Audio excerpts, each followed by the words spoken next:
नमस्कार गुलाब मौसा। नमस्कार।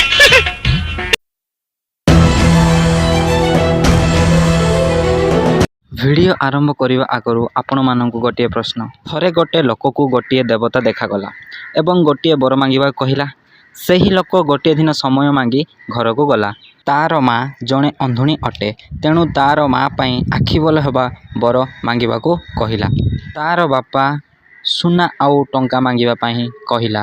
ତା'ର ସ୍ତ୍ରୀ ସେମାନଙ୍କ ଗୋଟିଏ ଛୁଆ ହେବା ପାଇଁ ବର ମାଗିବାକୁ କହିଲା। ସେ ତା'ର ପରଦିନ ସେଇ ଦେବତାଙ୍କୁ କ'ଣ ବର ମାଗିଲା? ଉତ୍ତର ଜାଣିଥିଲେ କମେଣ୍ଟ କରନ୍ତୁ। ଯଦି ଜାଣିବାକୁ ଚାହୁଁଥିଲେ ଭିଡ଼ିଓ ପୁରା ଶେଷ ଯାଏ ଦେଖନ୍ତୁ। Let's start the show.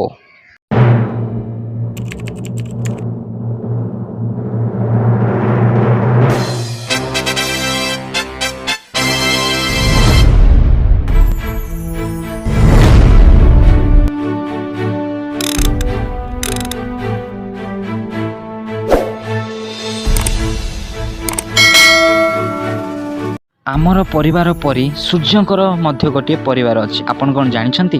ଏଥିରେ 8ଟି ଗ୍ରହ, 3ଟି ବାମନ ଗ୍ରହ, ଅନେକ ଉପଗ୍ରହ, ଗ୍ରହାଣୁପୁଞ୍ଜ, ଅସଂଖ୍ୟ ଉଲ୍କା ଓ ଧୂମକେତୁ ଇତ୍ୟାଦି ସଦସ୍ୟ ଭାବରେ ରହିଅଛି। ଏହାକୁ ଆମେ ସୌରଜଗତ ବୋଲି କହିବା। ଭୂଗୋଳ ବହିରୁ ଏହା ଟିପା ଅଛି। ମହାକାଶକାରୀମାନେ ମହାକାଶ ଯାତ୍ରା କରିବା ସମୟରେ ପାଖାପାଖି 2 ଇଞ୍ଚ ବଡ଼ ହୋଇଯାଇଥାନ୍ତି। ଆପଣଙ୍କୁ ଏହା ମିଛ ଲାଗିଲେ ବି ସତ। ସତ କହୁଛୁ? ସତ ସତ ହଜାର ଥର ସତ କହିଲି ପରା। ପୁଣି ସତ କହୁଛୁ ମିଛ କହୁଛୁ? ତୁ ଶୋଇଲୁ। ଯଦି ଗୋଟିଏ ମଣିଷର ଓଜନ ଧରିତ୍ରୀରେ 80 କେଜି, ତେବେ ମାର୍ସକୁ ଗଲେ 60% କମ୍ ହୋଇଯିବ, କାରଣ ମାର୍ସରେ କମ୍ ଗ୍ରାଭିଟି ଅଛି। କି ବଢିଆ ଖବର ଦେଲୁ ରେ ବିଶୁ। ନେ ଯଦି ତମ ଦେହର ଓଜନ ଅଧିକ ଅଛି ତେବେ ଚିନ୍ତା କରନ୍ତୁ ନାହିଁ, ଖାଲି ତମେ ରଙ୍ଗ ପ୍ଲାନେଟରେ ଜନ୍ମ ହୋଇଯାଇଛ। ମହାକାଶକାରୀମାନେ ଚନ୍ଦ୍ରପୃଷ୍ଠରେ ଯେଉଁ ପାଦ ପକାଇଛନ୍ତି ତାହା ଆଜି ପର୍ଯ୍ୟନ୍ତ ଅଛି ଏବଂ ଏହା ଆସନ୍ତା 10 ଟ୍ରିଲିୟନ୍ ଇୟର ଯାଏ ଏହା ଲିଭିବନି, କାରଣ ଚନ୍ଦ୍ରରେ ବାୟୁ, ଜଳ, ବର୍ଷା କିଛି ବି ନାହିଁ। କେବଳ ଏହା ମହାକାଶରୁ ଖସୁଥିବା ଉଲ୍କା ଦ୍ୱାରା ହିଁ ଲିଭିବାର ସମ୍ଭାବନା ଅଛି।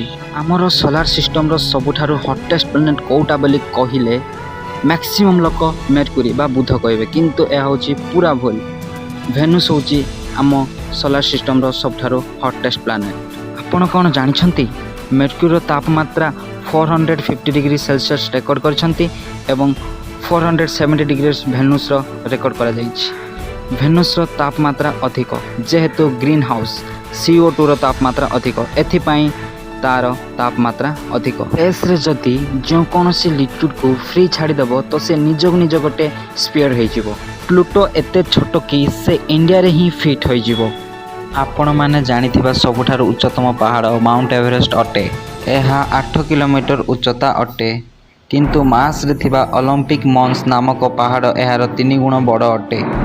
ଆମ ଦୁନିଆରେ ପଥର ଓ ମାଟି ସହିତ ଧରିତ୍ରୀ ତିଆରି ହୋଇଛି, କିନ୍ତୁ ଆମ ଦୁନିଆରୁ 40 ଲାଇଟ୍ ଇୟର ଦୂରରେ ଗୋଟେ ପ୍ଲାନେଟ୍ ଅଛି। ଏହା କେବଳ ଡାଇମଣ୍ଡରେ ତିଆରି ହୋଇଛି ଏବଂ ଏହାକୁ ସୁପର ଏର୍ଥ ବୋଲି କୁହାଯାଏ। ସମସ୍ତଙ୍କ ମନକୁ ଆସୁଥିବା ଗୋଟିଏ ପ୍ରଶ୍ନ ହେଲା, ମଙ୍ଗଳ ବା ମାର୍ସ ଗ୍ରହରେ ପହଞ୍ଚିବା ସମ୍ଭବ କି? ଏହି ପ୍ରଶ୍ନର ଉତ୍ତର the great youngest scientist Elon ମସ୍କଙ୍କ ଷ୍ଟେଟମେଣ୍ଟରୁ ହିଁ ଜଣାପଡ଼ିଯିବ। We are going to Mars by 2024 ଏବଂ 2050 ବେଳକୁ 10 କୋଟି ଲୋକ ସେଠାରେ ପହଞ୍ଚିଥିବେ। ଯଦି ଦିନକୁ 3ଟି ଷ୍ଟାର ସ୍ପେସ୍ ମଙ୍ଗଳ ଗ୍ରହକୁ ଯିବା ଆସିବା ହେବ, ଆମେ ଅଟୋରେ ବସିକି ପାଖ ଗାଁ ଗଲା ଭଳି ଯାଇପାରିବା ନା? ଆମର ଯେଉଁଭଳି ବର୍ଷକୁ 365 ଦିନ, ସେଇଭଳି ମଙ୍ଗଳ ଗ୍ରହରେ ବର୍ଷକୁ 687 ଦିନ। ହେଲେ ଏବେ ଯାଏ ଆପଣମାନେ କିଏ ମଧ୍ୟ ଚିନ୍ତା କରିଛନ୍ତି କି ମଙ୍ଗଳ ଗ୍ରହର କ୍ୟାଲେଣ୍ଡର କିଭଳି ଥିବ? ଏବେ ସ୍କ୍ରିନ୍ରେ ଦେଖାଯାଉଥିବା କ୍ୟାଲେଣ୍ଡରର ଶ୍ରୀନାଥ କରିଥିବା କ୍ୟାଲେଣ୍ଡର ଏକ ମଡ଼େଲ ଅଟେ। ଏହା ଡେସ୍କ୍ରିପସନ୍ରେ ଥିବା ଲିଙ୍କ ଟଚ୍ କରି ଦେଖିପାରିବେ।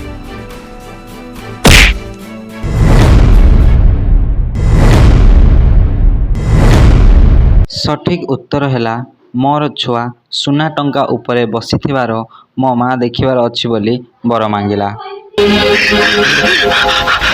ଚା ଚା ପଳା।